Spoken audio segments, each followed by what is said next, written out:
When I need answers about anything to do with personal growth, I go straight to my mom and my aunt. Here they are, Priscilla Babin and Tina Gilliatt with the Sister Sauce.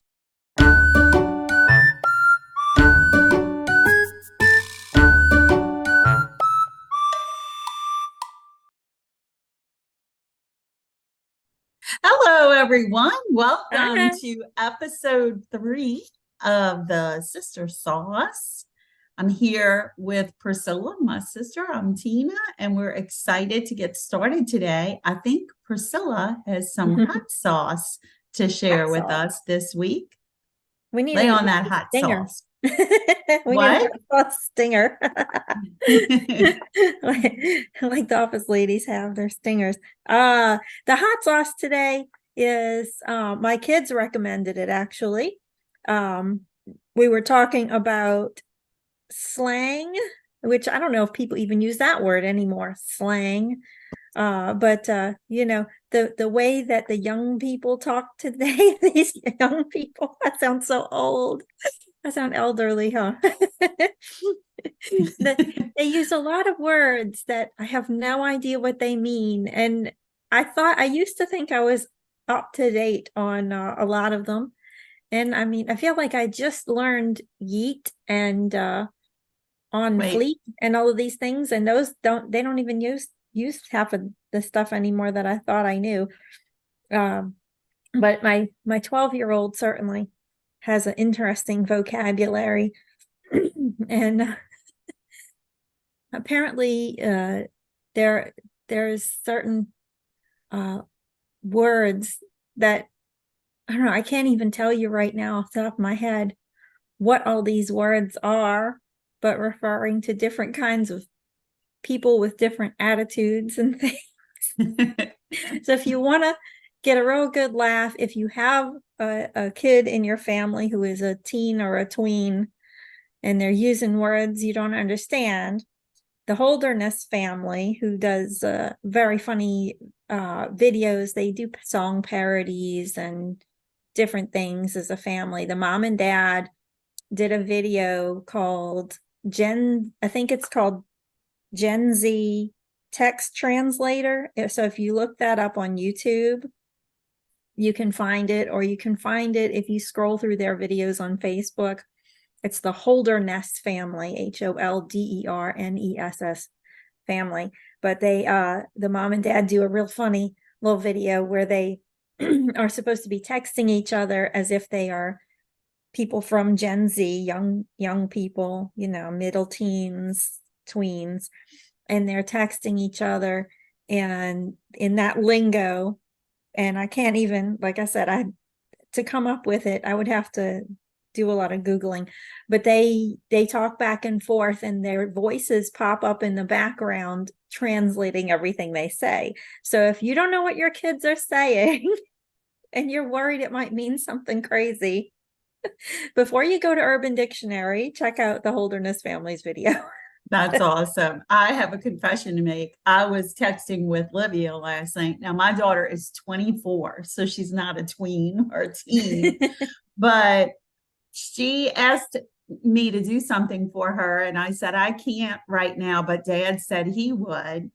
And she wrote back and said, I said, he told me he'll let you know when he's ready. And she wrote back and said, Pog, P-O-G.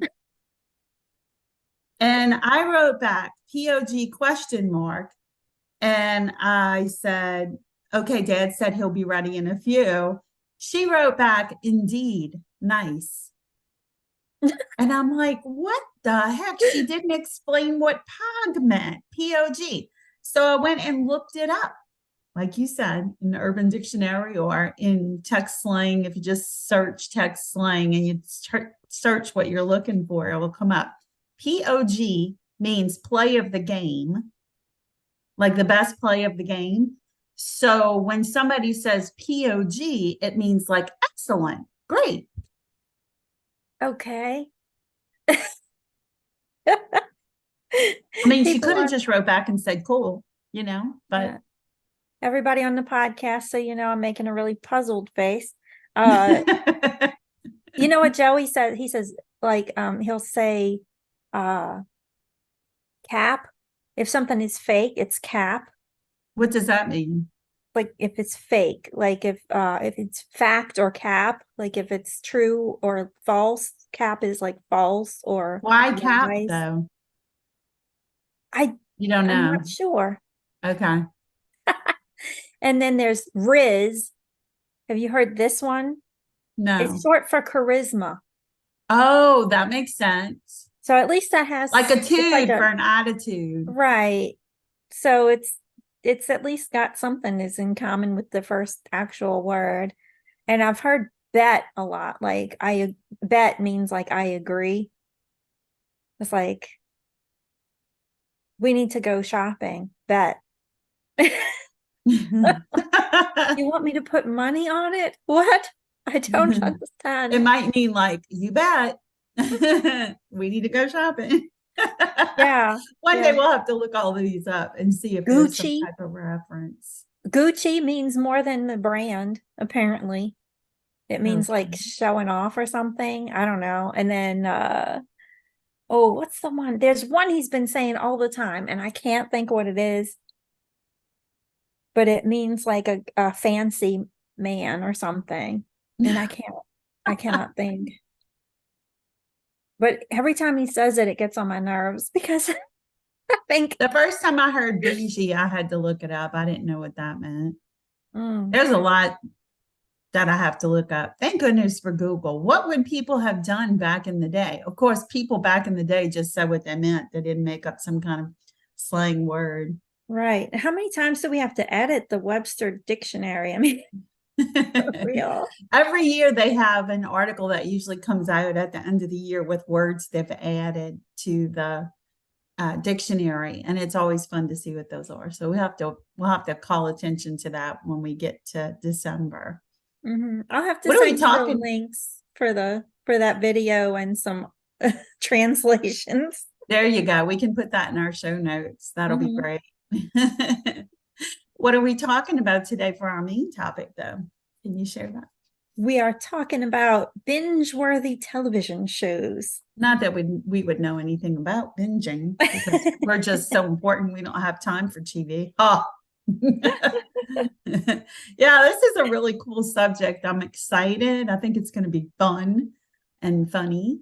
And I hope that everybody will enjoy it. It's something we talk about all the time. It's one of the few, I think, subject matters that we go back to regularly whenever we're together with our siblings. We're always talking about, what are you watching? That's the topic of the day. What are you watching right now? What are you watching? Not that we are constantly watching TV, but we always look for opportunities. So Priscilla and I are going to share with you guys our top 10, each of our top 10s, but we have a disclaimer to make. And that disclaimer is that we are very much alike. We like the same shows. So we went through our top 10 lists, and wherever we duplicated, we took those out of our own. We took turns taking one out and letting the others bump up.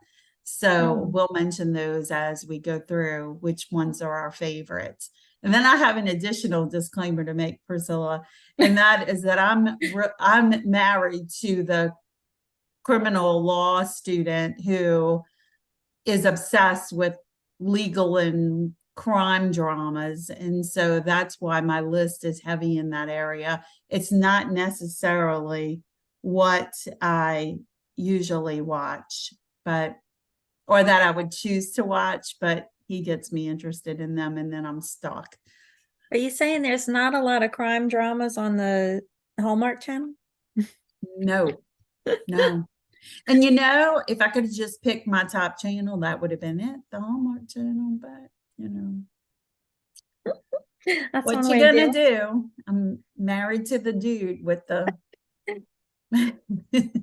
with the obsession. it. That could have been a hot sauce. Who's got control of the remote? That's the truth. So what's your number one pick? Oh, if anybody listened last week, they know my number one pick is The Office. Oh yeah.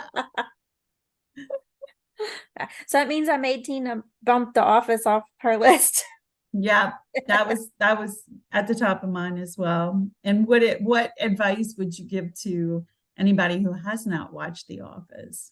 And well, we kind of talked about it last week. We If did a you've little bit, never yeah. seen The Office, but you're curious, if you're Office curious and you want to check it out, or if people have been pestering you to watch it and saying you should watch it, but you haven't had the desire, but you're getting where you're willing to give it a try, just remember season 1 is a bit of a slog. It's not boring. It's just that you have to get used to the characters and the humor. And remember, here's an important point. When it was created, they were basing The Office, the United States version of The Office, off of the British Office. And the style of humor that people enjoy in Britain is very different from audiences in the United States. We react differently to different stuff. Theirs is very dry. If you've ever watched Faulty Towers or Monty Python, it's, it has a different vibe. Oh, I used the Gen Z word, vibe. So they have it's different, and then they didn't want to make it completely the same, but the first episode in particular is almost word for word exactly the same. The script, everything in the scenes, everything is almost exactly the same. So keep that in mind, and as you progress through them, it's so funny because going back and rewatching, I love the first and second season. I thought they were excellent, but not until you've fallen in love with all the characters. So give it at least the first season. And when we say season, you also have to remember when the show first was being produced, I think it was NBC, they did not want to give them a whole lot of episodes. So the first season is only a handful of episodes, like what, 4 or 6 episodes? I think it's So 6, but I'm not quite sure. something like that. And so, and the second season was on the shorter side too. They did not receive the permission to do a full season of like 22 episodes or whatever it was until season 3. So Yeah. when I say season 1 and 2, that sounds like a lot, but it's not. It's less than 1 season together. So do it. It's definitely worth Yeah, it. definitely do it. It's a mockumentary style Mm-hmm. show. So it's as if they are filming people working in their office live. And so there Mm-hmm. are um, talking heads, they call them, when, if, for example, if you're watching Survivor or one of those shows or Top Chef, they'll pull one of the characters, one of the contestants to the side and they'll talk to them. That's what they do in The Office. They have talking Mm-hmm. heads with different cast members, and but it's a mockumentary, so it's not real live, but it appears as if that were the case. But Mm-hmm. very funny. I loved it. And I think Priscilla would second it in saying that if you have watched The Office and you haven't taken the time to listen to some of the podcasts of the cast members, in particular, Office Ladies, which is Jenna Fisher and Angela Kinsey, who played Mm-hmm. Pam and Angela on The Office. Mm-hmm. Definitely worth listening to. Our creative brains that we have just have enjoyed that tremendously because of the things we learned about the background scenes. I told Priscilla, had I listened to something like The Office Ladies 30 years ago, I probably would have gone way different direction with my career because it just intrigued me so much about what goes on in the TV world. And Mm-hmm. I know our kids have been interested in that as well. Okay, my number one, since The Office wasn't even a competitor anymore for me, and I took it off my list, my number one was Ted Lasso. And I have just loved that so much. I kept hearing about it. And you know, those things that people do on Facebook, what's a binge-worthy show? And then people comment. I had a friend that did that, and so many people commented on Ted Lasso. And I had maybe heard it about it once or twice, but thought it was a football or soccer show, and I wouldn't be interested in that, right? But I said to my husband one day, I said, "Hey, do you know anything about that Ted Lasso show that everybody keeps talking about?" He said, "I heard it was really, really good." And I said, "We need to watch it." And so we watched it. It was on Netflix, I believe, at the time. And I don't know if it still is, though. But I absolutely fell in love with Ted Lasso. And there are certain characters, the language in it's a little saucy, but I have to tell you, it was the best watch. I enjoyed it tremendously. As somebody who has studied leadership, learning the Ted Lasso style of leadership tickled me pink. I immediately started thinking I could write a book about the Ted Lasso style of leadership. And I Googled it, and there were several articles already on the internet, people quoting him. And then I went to Amazon.com and added a bunch of Ted Lasso products to my wish list. Mm. And if you know from last week, I add a lot of things to my wish list. I love just adding that kind of stuff when I'm thinking about it. But yes, so Priscilla, and I have a number of office things on the wish list too. What was your number two, Priscilla? Real quick, I want to just say, if anybody is interested in checking any of these shows out and you're not sure where to find them, if you go on imdb.com, which is a great resource for looking up anything about a movie or a TV show. If you've never been there, there is a spot. I can't tell you exactly where it is because they keep moving stuff around, but somewhere on there, there's a thing that shows you where to watch. Yeah. And you can click on that and it'll tell you what streaming services have it, or if you have to buy the DVDs or whatever. And in the case of The Office, it's currently on Peacock, or you can buy it through Apple, through iTunes in their TV stuff. I had purchased it right when they took it off Netflix and it got moved to Peacock. It went on sale for like $12 for the entire show, all 9 seasons, and I bought it. Or not $12, I take that back. It was like $30, but still well worth it. So I have it digitally and I own it. But now it's only on, as far as I know right now, it's only on Peacock, or there's like reruns on regular TV. Yeah. Ted Lasso, I believe, is on Apple TV right now. I don't think Yes, it's I think anywhere you're else. right. So Ugh. unfortunately I for don't me, I don't remember have a where we watched subscription. it. But okay, so let me just say this too while you're on that kick about Peacock. Guys, I am not one to pay for TV. I hate that idea, but I could never find a lot of the things I wanted to watch. And we actually have an antenna and we watch regular TV a lot. But I kept seeing that the Hallmark Channel was on Peacock. And so I signed up for it because in my mind, since I've been Weight Watching, I haven't had any frappies, and those suckers cost like $5 or $6. And if I give that up, then I'm entitled to something else in its place, right? Yeah. So I told AJ I was going to purchase Peacock, and I think it was the best decision I have made in a long time. There are so, and not only that, there's a channel that has all like the super fan episodes of The Office. I haven't had an opportunity to look at it yet, but I wanted to say one other thing too is that IMDb stands for Internet Movie Database. Ye old school. I remember that from many years ago.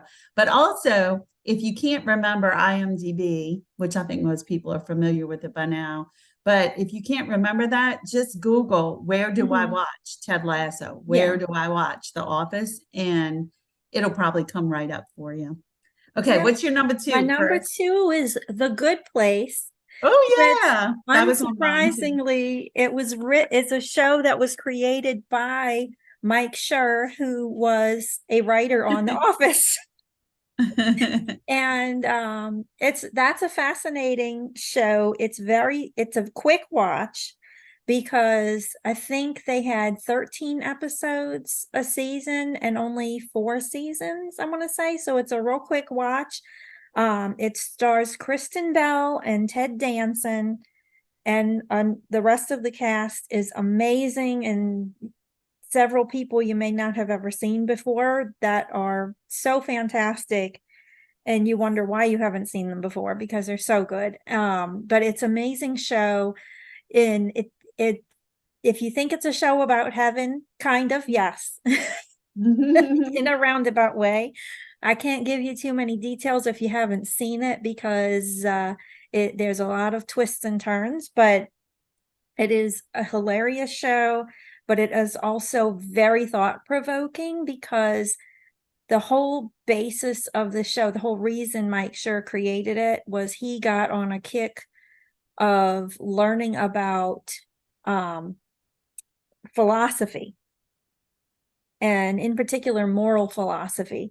So it's really fascinating. You learn a lot of things, and you hear a lot of things that sound real, PhD level collegiate stuff that you had no idea would be on a silly, funny show like this. It's a little, they just like in this, on the same level as The Office, it was put on TV, so it's PG, but it's still, there's some racy dialogue and stuff. So you got to watch age wise with kids. Probably so far we've only spoken on ones that were like 12 or 13 and up. Ted Lasso maybe 13 and up, huh? And Oh, but yeah. Good Place in The Office, I've let my 12-year-old watch, but he goes to a public school, and 12-year-olds. So it all depends on you and your kid. And remember, if you're watching TV with your kids, you should be discussing what you're watching. Watch it with them if it's something that's a little more mature. But yeah, The Good Place is a fantastic watch. And if you do watch it, I have a book recommendation that goes with it, which we talked about, I think, on our Sensei Sisters videos. Mike Schur wrote a book called, what is it called? How to Be Good? No, How to be how to be perfect? perfect. Yes, How to Be Perfect. So that's a great read. It's on audiobook too. So there you go. Good Place is my number 2. Tina, what's your number 2? My number 2 is, and somebody mentioned this on our Facebook page too. I think it might have been Lori, your sister-in-law, but mine is Virgin River. I love Virgin River. I'm waiting for the second half of season 5 to come out. Very good. It's a dramedy, I guess, of sorts. It's mostly drama, but it's sort of soap opera feel. The main character is Mel, who came to Virgin River to serve as a physician's assistant, I guess is her technical title, or maybe she's an RN. I don't remember offhand, but anyway, she's also been delivered babies and worked with pregnant women, and just an incredible story about her and things she's been through in her life, and how it brought her to Virgin River. And she becomes friends with all the people there and falls in love with Jack, who's one of the locals. And it's just a great story. I love it. One of the things that I have appreciated about Virgin River is that the seasons usually end with things resolved, and you feel like, okay, if for some reason the show got canceled, then I wouldn't be upset if I didn't see any more episodes, because I feel like they left it in a good place. And that's the thing I like about Virgin River. A lot of the characters, or a lot of the cast members, I should say, are Hallmark stars too, which is interesting. Cedar There you go. Cove had some of the same actresses and actors that are in Virgin River. But Cedar Cove, who starred Andy McDowell, and the reason I bring it up is because it's very similar in my mind to Virgin River. I loved it, but I don't have it anywhere on my recommended list because they canceled the show and ended on a cliffhanger.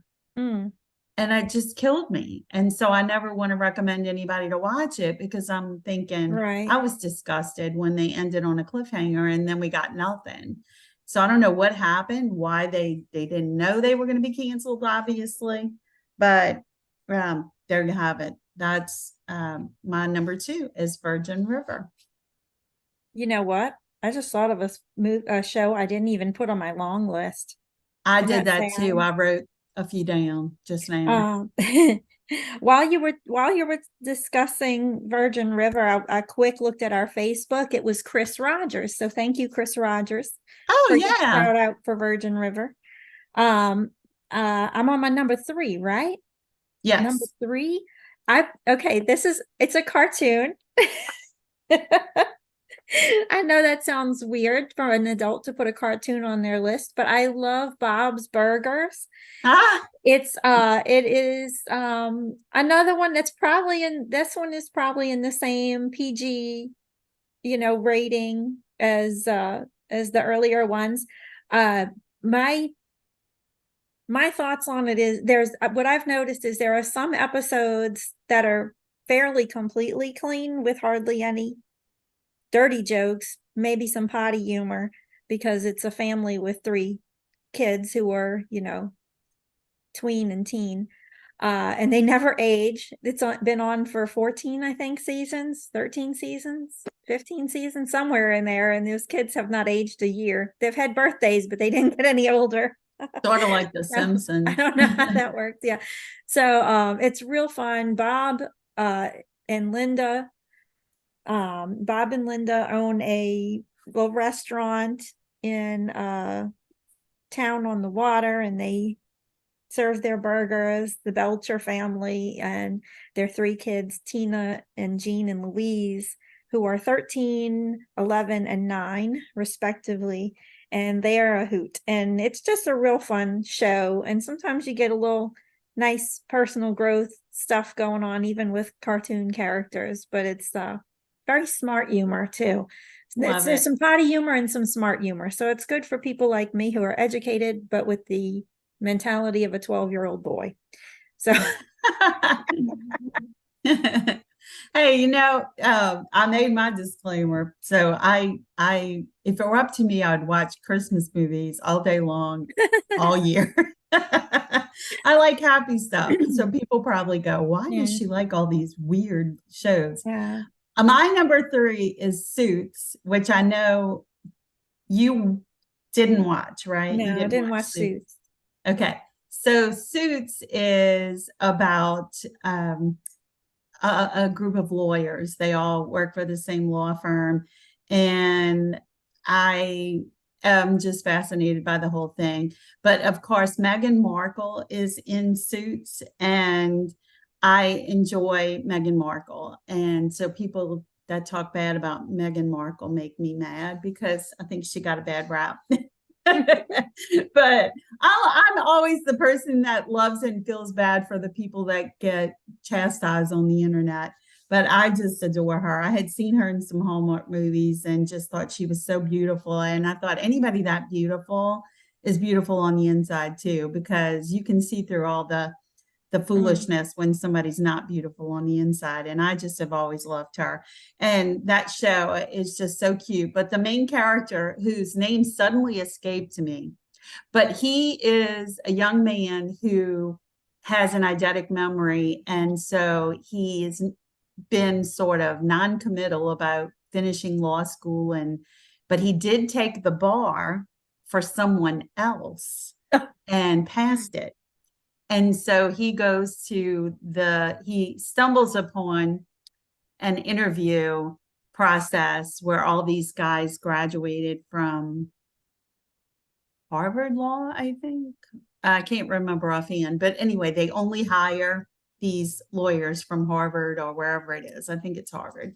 And so he stumbles in the room and meets the guy doing the interviews, and they hit it off, and he gets hired even though they know he doesn't have a degree or hasn't passed the bar for himself.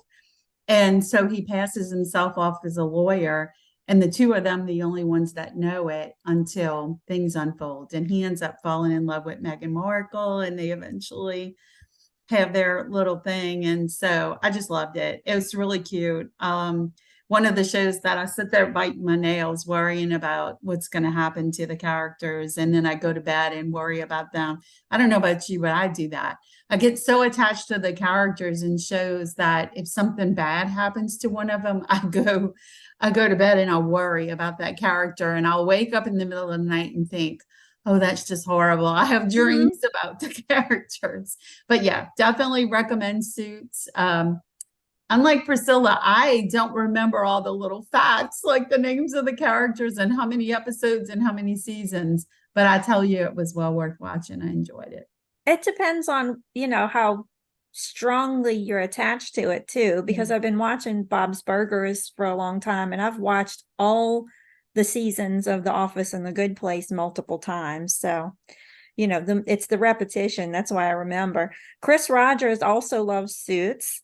I was trying to flip back and forth. It takes me Oh, too long thank to you for flip back doing and that. forth I through wrote all them all these down. Facebooks. Yeah, I wrote them all down, but didn't write who said what. Yeah, that was one of Chris's favorites too. Uh, let's see. I had a thought before, but then I lost it. Oh well. We're on number 4 now. Yes. Number 4, my number 4 is one that's been off the air for a few years. Maybe more than a few. It was on this, I want to say it was on the Sci-Fi channel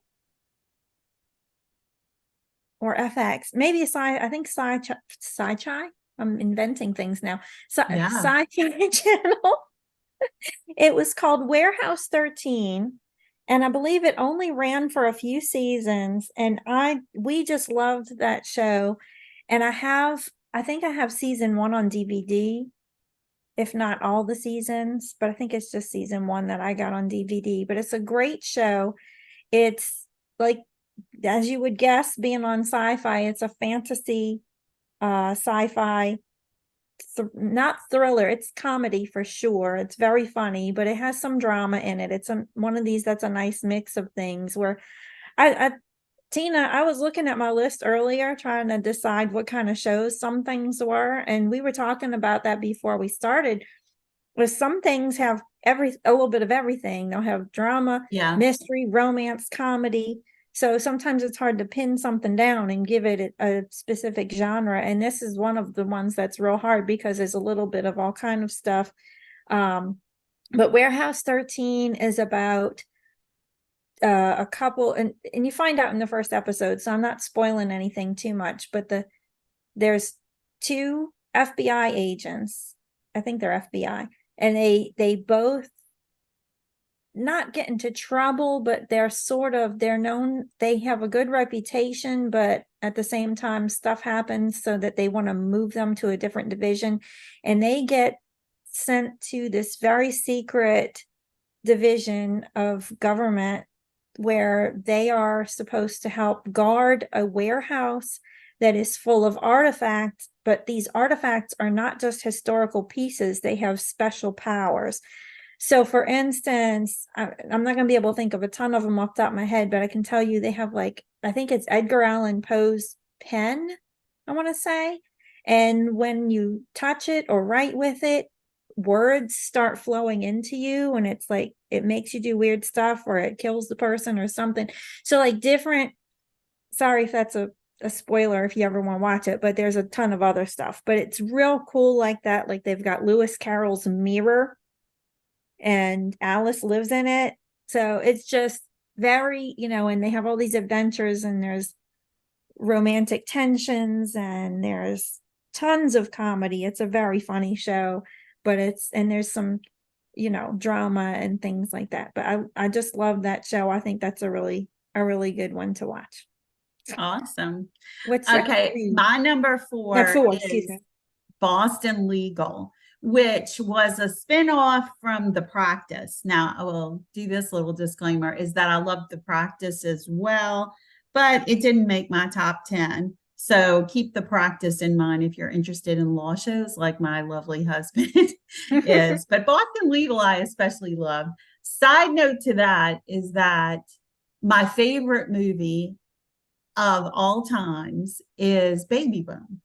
And I think the reason that I like that movie so much is because I saw it at a time in my life when I desperately wanted a baby, and I knew that I couldn't have one and I would have to adopt. And Baby Boom is where she adopts the baby of her cousin who was killed in an automobile accident.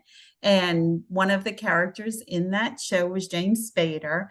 And James Spader played like a really mean dude in that movie, like a little snot-nosed punk. Oh and yeah, he he was wasn't awful in young, but he Pretty in was, Pink too. yeah. And I mean, I did not like his character at all. But as you will see from other items on my top 10, I am a huge James Spader fan now. But He was on The in Office the too. oh really? Yeah. That's true. That's true. Robert California from The Office. That's true. Boston Legal stars James Spader, William Shatner, and Candace Bergen, three of my Mm. favorites. And so I really enjoyed that show. But there are a lot of other stars on Boston Legal as well. But of course, it's a law show, and William Shatner is one of the named partners, and his name is Denny on the show. And everybody thinks he's crazy, but a lot of the stuff he does is just so funny. And they do have another partner, I think, that comes back occasionally, but Candace Bergen was also one of them. But every show ends with William Shatner and James Spader on the balcony having a cigar or a glass of wine or whatever together, talking about their experiences with their latest cases. And so I enjoy that. But the camaraderie of the characters and James Spader, it seems like he has the same wit in a lot of the shows where he plays a good guy. And AJ and I were saying that about one of the other shows that's our favorite, that James Spader's character in that show may have been modeled after his one on Boston Mm. Legal, which makes me believe that James Spader was like that in real life. So I'd like to hang out with him. What's your number 5? Okay, my number 5 is another sci-fi type of show that had some comedy and weird romantic tension, which is the X-Files. And Oh most people yeah. have heard of that one. That one was around a long time. I don't remember what network it was on originally, but I think it was on Netflix. All of the episodes until recently. I don't know if it still is. And they did a whole run in the 90s, and then like all the way like from like 90, I want to say from like 93 or so. They had a long run, and then they did a comeback in the like I want to say around 2013, something like that. They started a little like 10 years ago. They did, or a little bit less. They did another little comeback and did like 2 seasons or something. And those were great. David Duchovny and Gillian Anderson, just amazing. It is very science fiction, and there are some episodes that go kind of dark and some that are kind of gross. So it all depends on what you like. But their chemistry was really amazing too. So if you are all about characters and stuff, that might be a good one for you. But that is a good watch. And they talk about, if you don't like aliens, it's probably not your thing. I'm not real big on aliens, but everything else, because in the same way Warehouse 13 examined a lot of variety of those artifacts that I was talking about. It wasn't just aliens, it was bizarre phenomena. So it's kind of right in the same vein with the Warehouse 13 show, where there's a lot of weird stuff. So if you like weird, creepy stuff for fun, and most of the episodes resolve pretty nicely. So check that one out. That sounds great. I have only watched a few episodes of that, but I enjoyed the episodes I watched. I've just never taken the opportunity to binge watch it. Okay, my number 5 is another legal show, crime drama. Yeah, White Collar.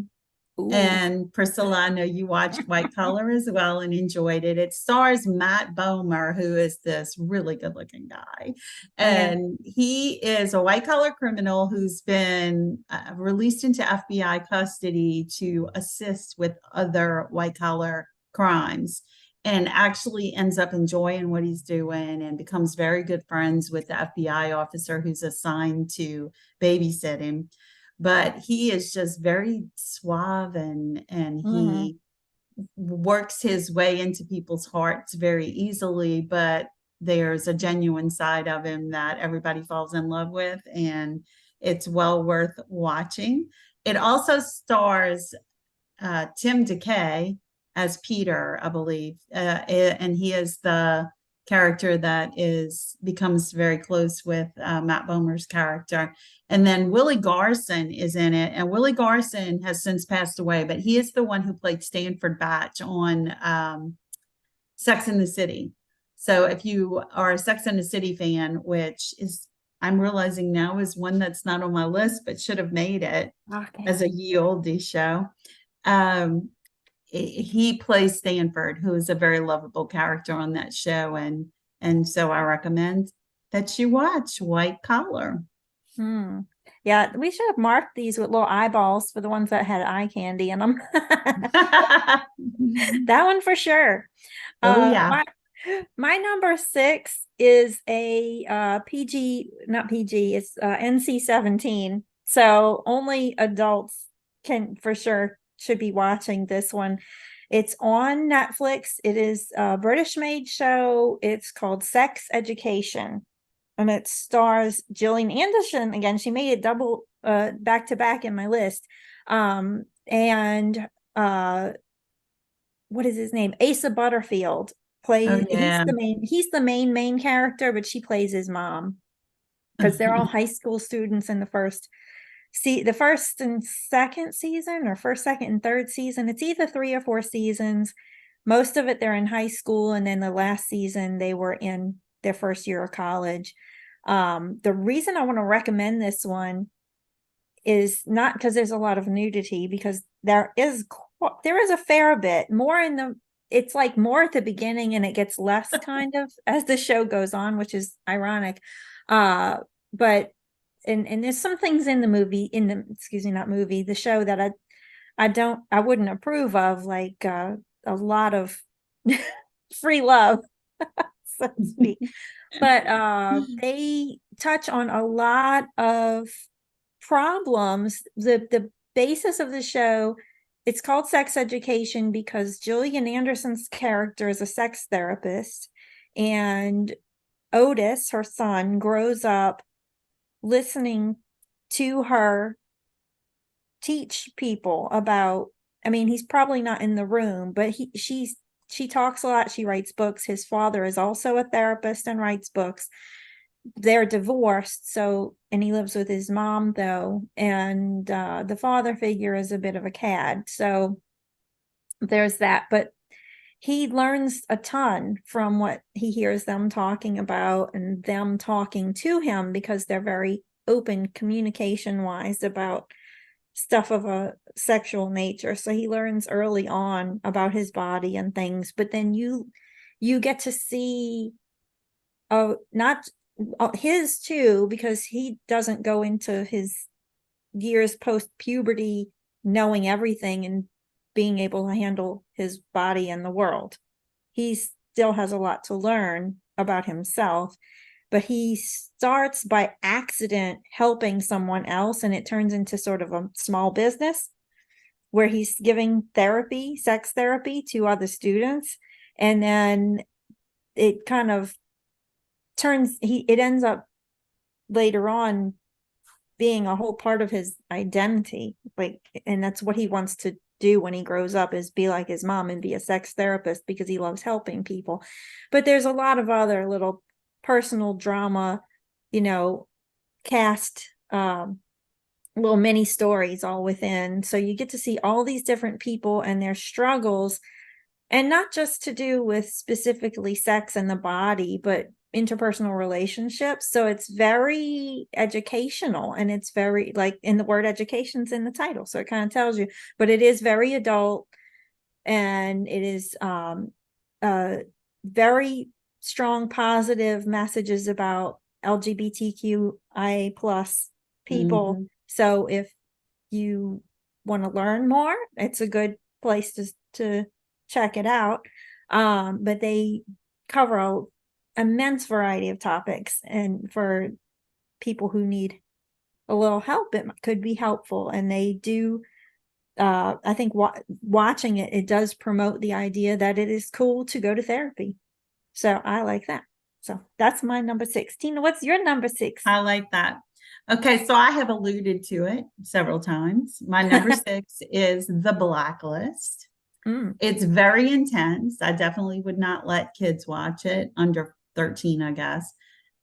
It stars James Spader, as I've mentioned, and Megan Boone, who plays Lizzie on the show. Megan Boone is an FBI profiler and is called to work with James Spader, or Raymond Reddington is his name on the show. And Red, as they call him, is one of the most wanted criminals. And so he helps them go through the blacklist and catch all these different criminals, sort of on the same line as White Collar, in that it's a criminal helping solve crimes. But he has all these tips he gives them, but he continues to also do a lot of illegal things while he's associated with the FBI.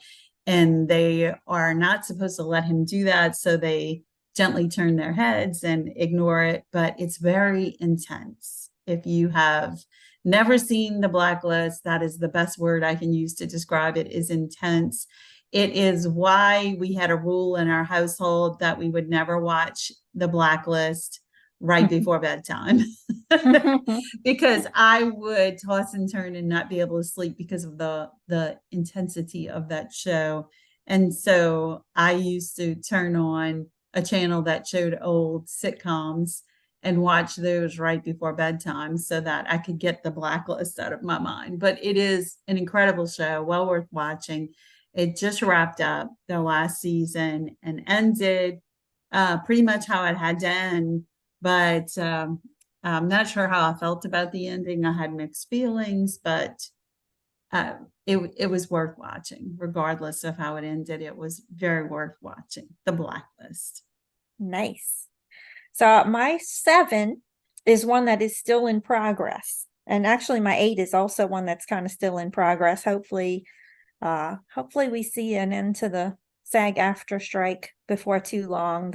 And hopefully those people get all that they deserve so that they can start making some good TV and movies again. But this one, and actually I believe Chris recommended this one too. I think it was Chris. Yep. Only Murders in the Building. Oh, yeah. And I think it's on Hulu. Forgive me if that's incorrect, but I want to say that's what it's on. Bob's Burgers is also on Hulu. There's so many dang streaming services. We could go on a whole tirade about that. But I wish they were all just one thing. Remember when we had cable and you could just pick your channels?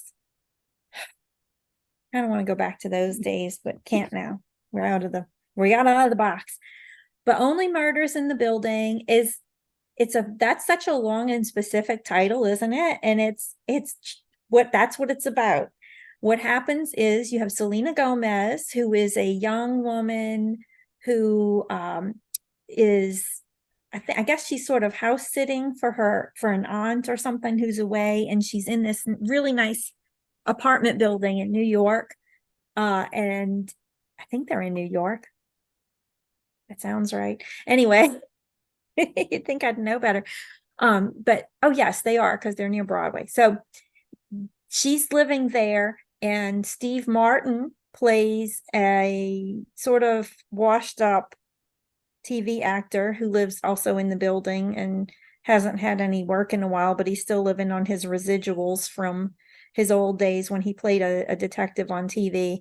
And Martin Short is a bit of a washed up Broadway director who is also in the building and struggling to get by because he hasn't had a show in a long time. And they all live in the same building together with a variety of other comical characters. It is a very funny show, but it is definitely a mystery show, because every season they're trying to find out who killed somebody, and the person always dies in the building. They come together at the beginning by accident because there is a murder in the building, and they all kind of saw the outcome of it or saw the body or something, and the building gets evacuated while the police are detecting, and they end up at the same cafe, and they all are big fans of a murder podcast done by I can't remember the character's name, but it's Tina Fey. And Tina Fey does this murder podcast that they're all completely absorbed in. And they all are at the cafe trying to listen to the same podcast. So they end up gathered around a table together, even though the two guys kind of know each other, but they're not friends yet, I don't think. And Selena Gomez's character doesn't know them really at all, except in passing. And they end up being fast friends, these two old men and this young woman, young single lady. And they decide to do their own podcast about the murders in their building. And so it's a show about a podcast. That's kind of fun for us. But it's really cute. It's real fun. And what a great cast, huh? Yeah, Steve Martin and Martin Short still got it, man. And Selena Gomez is just very fun and engaging. She's underrated as an show. actress. Yeah, she's really. a great actress. She really is. And it's a great show, and it really sucks you in, and there's so many twists and plot twists and turns. So it's exciting right up until the end. And they just finished season 3, I think it was, and got renewed for season 4, but it's on hold, obviously, until they can do the work. So really looking forward to season 4 of that one. Yeah. What's your next one, which I forgot what number that was? 7. My number 7 is just an obvious one that we both have loved, and I think it might have been on your list, and then we bumped it off because it was on mine, and that's The Big Bang Theory. And it's just well worth it. I didn't see a lot of the later seasons of like every episode of The Big Bang Theory, so every time I turn it on and there's one I haven't seen, it's like a special treat. But absolutely wonderful show, great cast. You can't help but enjoy it, and I'm sure by now everybody knows what it's about, but definitely worth watching if you haven't watched it yet. And also fun to watch. I did this with Sex and the City. I had never really watched Sex and the City except randomly. They played reruns on something. And then Mom had gotten me the complete DVD set. And we're talking years ago, right? Of the Sex and the City series. And I enjoyed watching them in order because all of a sudden they made so much sense. That on things I had kind of missed out on, who she was dating and when and all. And so the whole thing kind of came together for me when I was able to watch it in order of how it played out in the seasons. But I would say the same thing with The Big Bang Theory, is watch it, the whole thing from beginning to end, so you can follow the storyline completely. Great show. I second that one.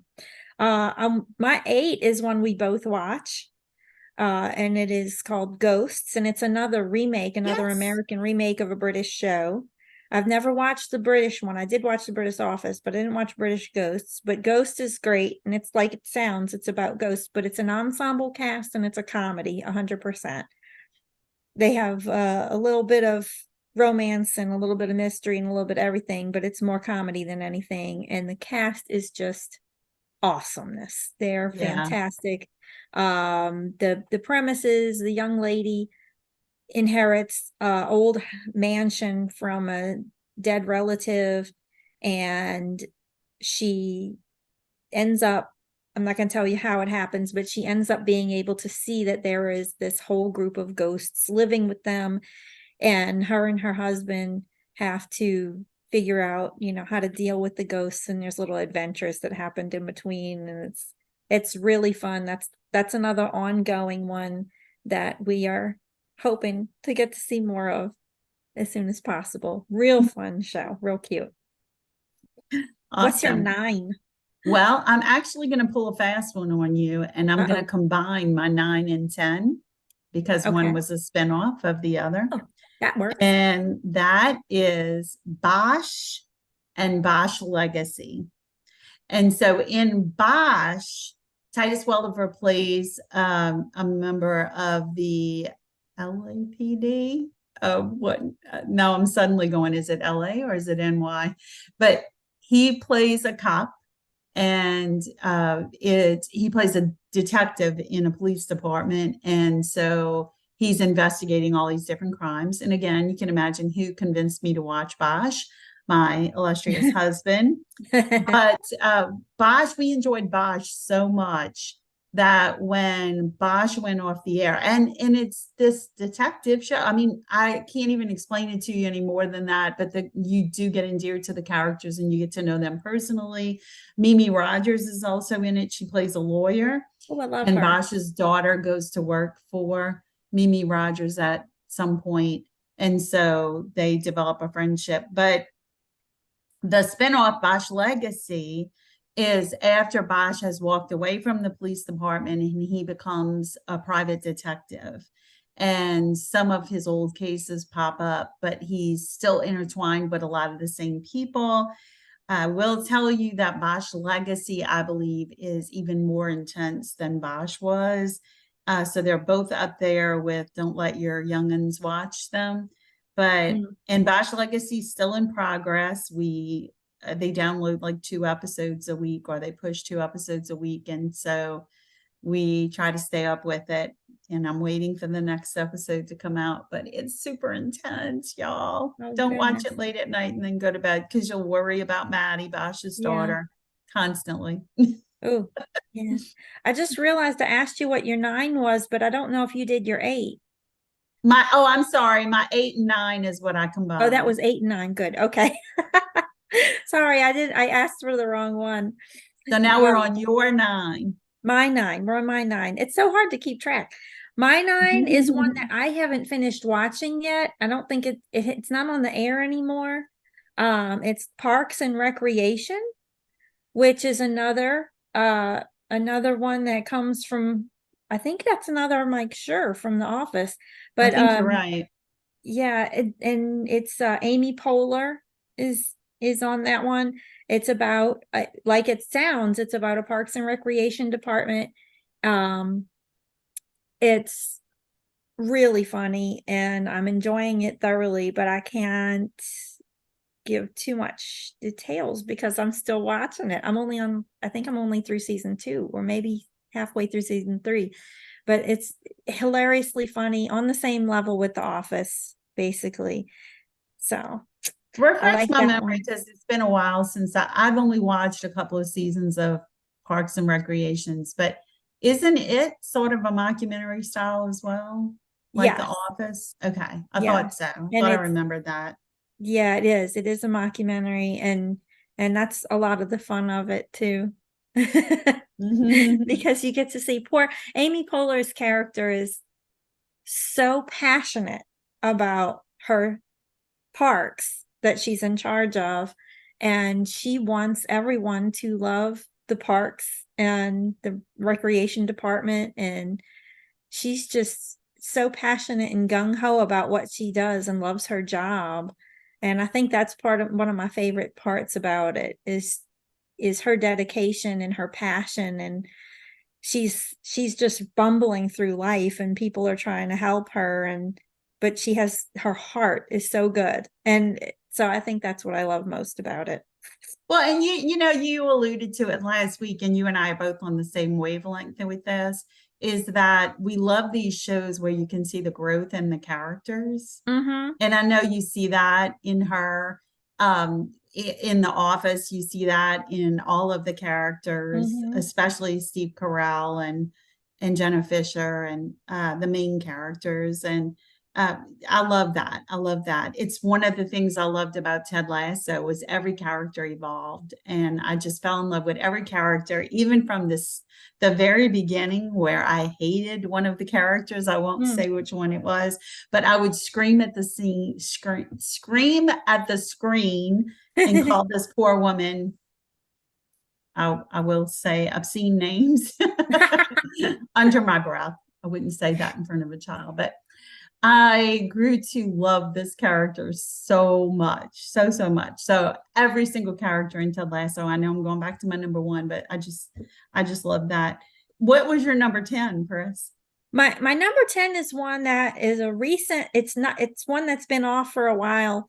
And I knew it was a hit and heard about it, and my oldest child kept telling me to watch it. Well, had mentioned I should watch it multiple times, let's say. Not I wasn't being badgered. But and the main character, it's the Unbreakable Kimmy Schmidt, and the main character was also on The Office, and I loved her on The Office. She played Erin on The Office, and she's Kimmy Schmidt, and it's Ellie Kemper, and she is so funny. Now, the thing to know about Unbreakable Kimmy Schmidt is it's very silly. It's very slapsticky. It's very outside of your realm of reality, as far as you can't take anything too seriously because you'd be correcting them constantly in your mind. So you have to enjoy it as a silly show.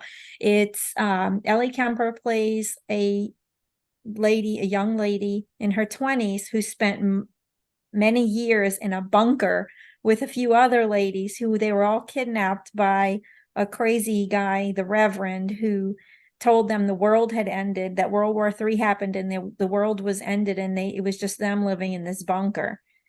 And then the police rescue them, and Kimmy comes out and just wants to go out and live life. She's not affected, like she is affected by her experience in the bunker, but differently than the other ladies were. And you get to see a little bit of what happens to all of them too. But it's mainly Kimmy. And she goes out, she's in New York because they go on Good Morning America to be interviewed, and then the bus is going to take them and send them back to wherever they were from. I forgot, Kansas or somewhere. And that's probably not right. Wherever they were, wherever they lived before, and she didn't want to go back.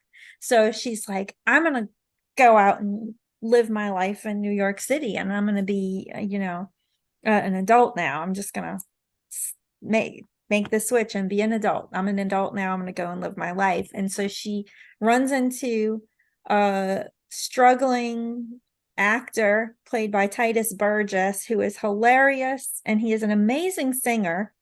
And she ends up, he's got no money because he's got no acting job, and he's trying, but he's also lazy. So he's not making any money. His landlady, Carol Kane, who is a national treasure, she keeps threatening to kick him out. And then Kimmy shows up and is willing and has all this money that she was given for her participation on Good Morning America and whatever else. They give her all this money to go out and restart her life. And so she's flush, so she's able to pay his rent and everything. So she moves in and lives in his closet. And so it's a great show. It's really funny. It's all their little misadventures, especially if when you were a kid, or if you have kids and you read Amelia Bedelia to them. Oh, yeah. Basically Amelia Bedelia. She doesn't understand modern lingo. She's stuck in the early 90s, late 80s that's all she knows as far as pop culture and stuff. She doesn't know anything about smartphones. She doesn't know, she doesn't know what Google is, so she's got to learn all of this stuff as an adult, fresh, quick. And she ends up working for this real rich lady who is obtuse because she's rich and she's spoiled, and she doesn't know anything either, but she's different. So it's just this weird stuff. Carol Kane walks around with a hammer in her hand all the time, ready for action. It's hilarious, but it's real funny. But I need to watch that one because I really like Ellie Kemper. I think she's another actress that doesn't get her due. She is so incredibly talented, and she plays the same type of character in a lot of her acting. But that's awesome. I like that. I like that idea. It's kind of an old but goodie, isn't it? It's kind of a little ways back. So my number 10 is Bull, which is another law show, but it's a little different. Michael Weatherly plays the main character, Dr. Bull, Jason Bull, And Jason Bull is a trial scientist. So he's not a lawyer. He actually, people go to him and hire him because he has a lawyer or two that works for him. But the thing that Jason Bull does is trial science, and he will actually figure out the best strategies to approach a trial based on strategies that are scientific. So, for example, he will have a set of people serve as mock jurors, but they don't just pick random people. They get the jury list ahead of time, some kind of way, and they pick people who are very much like-minded of these jurors.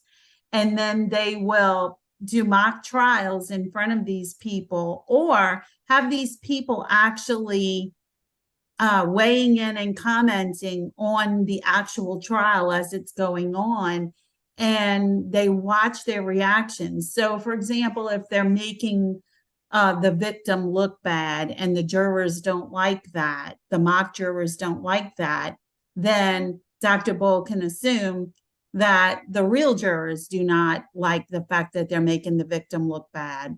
And so they can adjust their approach according to that. Really interesting if you're into the psychological. I think Bull is a psychiatrist, but he also knows a lot about science, and one of the people he has working for him is real good at statistics and things like that. And she's the one that wrote the program that actually determines the outcome of the case before it even happens. And it's interesting, some of the cases they take on and how they have to shift their strategies, and just really cool that they can come up with so many different episodes that will draw you in each time based on what it's about. But I absolutely loved Bull. It was one of the ones that the last episode just made me feel really good about the characters and where they were. And yeah, that's a good one. I recommend it. Again, it's Michael Weatherly.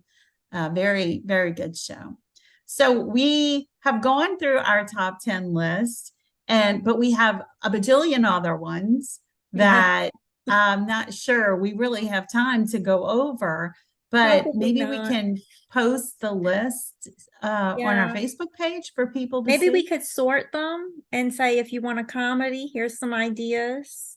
Yeah. Maybe we could do that.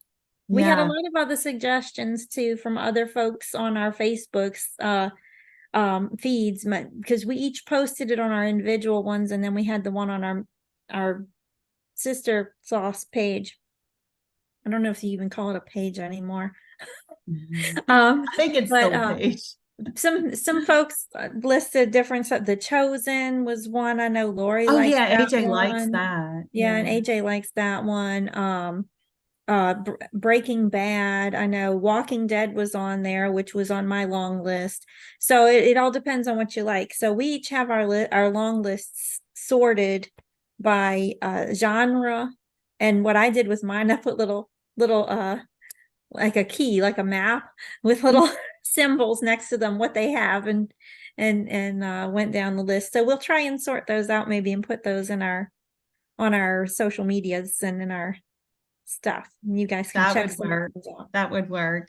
I wanted to mention just briefly, well, a couple of the other ones that we had mentioned to us on our direct page from Leslie Simons and Chris, Schitt's Creek, Chicago PD, and I'm lost track. I closed the thing, but there were several other ones. My husband recommends Peaky Blinders, Boardwalk Empire, The Umbrella Academy, Reacher, Witcher, Jack Ryan, The Boys, which he said is, be careful with that one because that's vulgar. And a lot of these are very adult. It's hard to find stuff that's family friendly anymore. Oh, but you know what? One I will mention is that's on my long list is one that I've only watched a few episodes of, but it's really an interesting and different show. And it's a Korean legal drama, and it's Extraordinary Attorney Woo.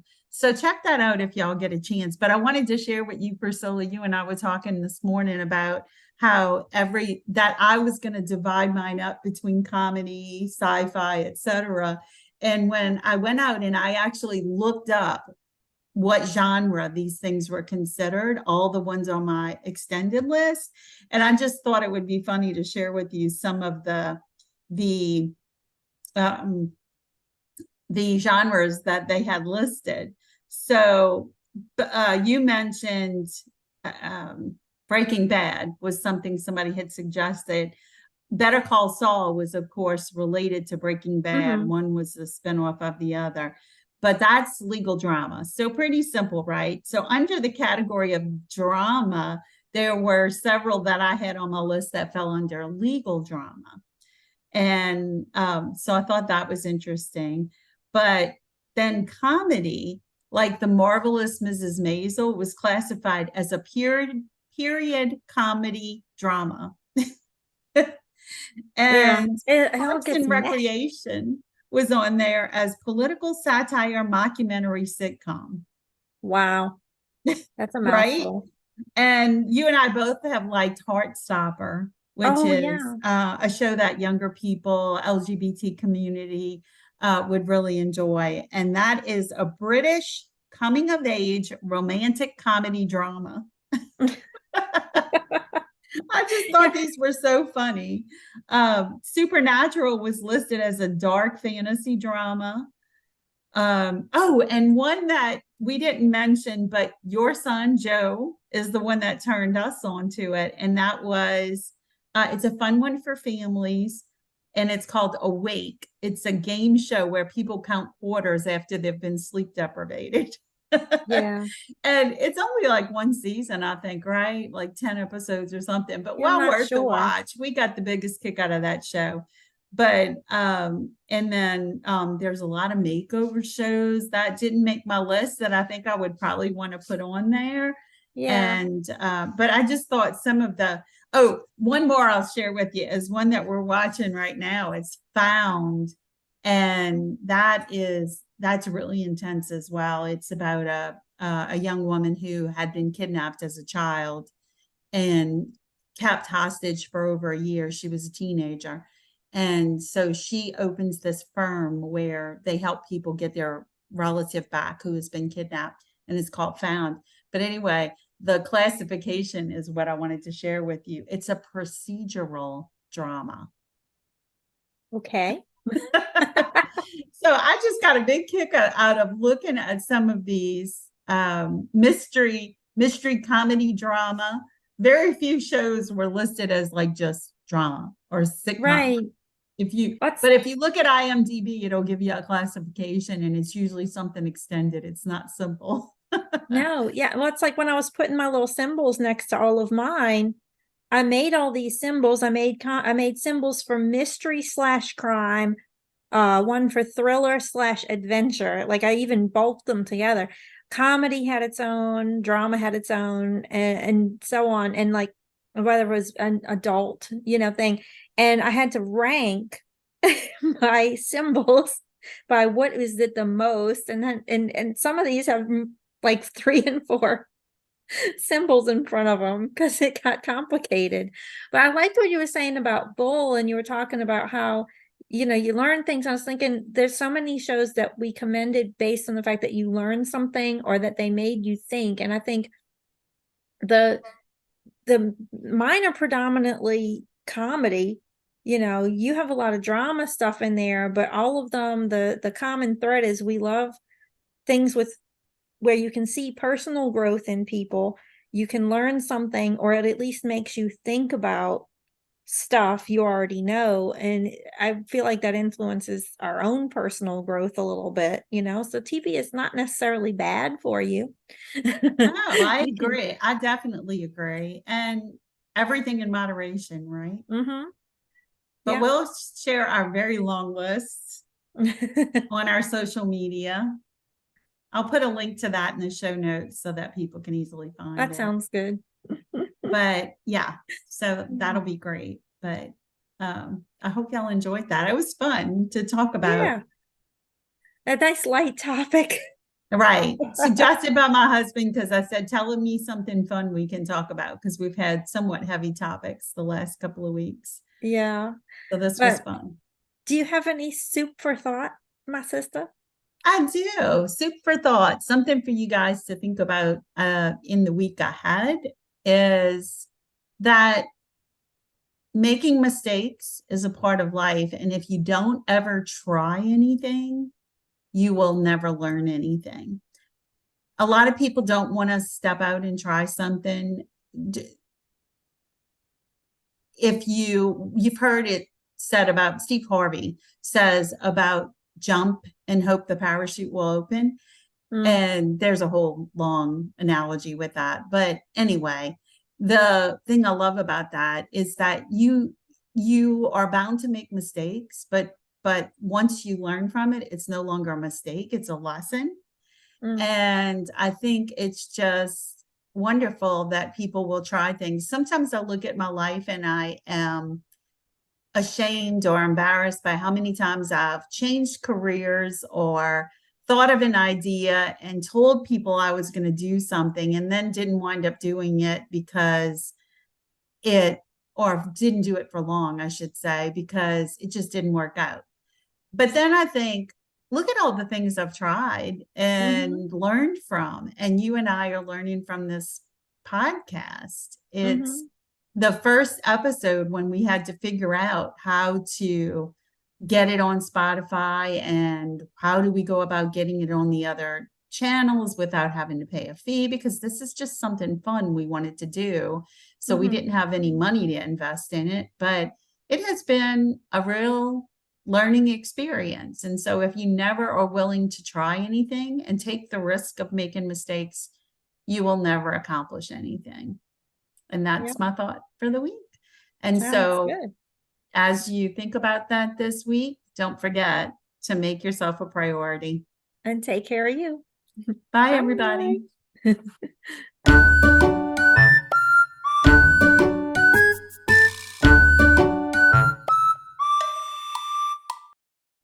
Thanks for joining us. Make sure you subscribe to keep up on all the latest sauce. See you next time.